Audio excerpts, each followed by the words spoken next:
Ja oshirib yuborasiz endi ada. Unchalik emas-da.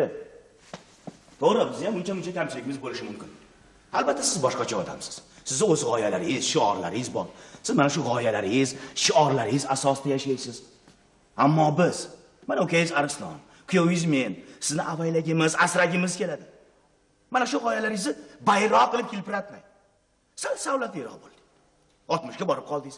Mana shunaqa nima deydi, bachkana qiluvlaringizni tashlang deymiz. Siz esa hech tushunishni istamaysiz. Xo'sh. Qaysi qilig'larim bachkana ekan?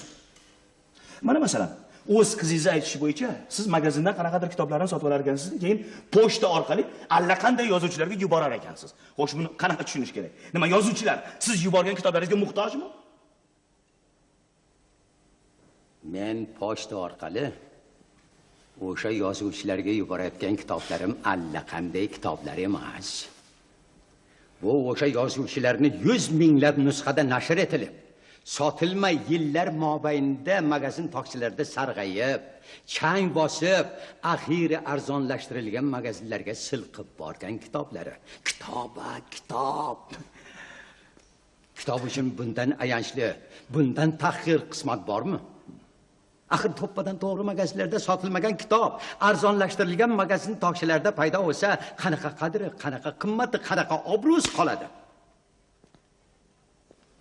Kimga kerak kasodga uchragan kitob? Axir shu kitob nusxalari uchun necha tonnalab qog'ozlar sarf bo'lgan.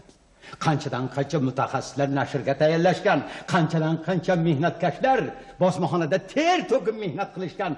Bittalab ko'z nurlarni qadab harf terishgan. Siz shuni bachkana ishlaysiz.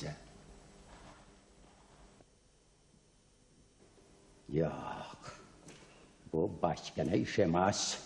Bu o'sha yozuvchilarni ro'parasiga qo'yilgan oynasi, ayanchli haykali deb bilaman.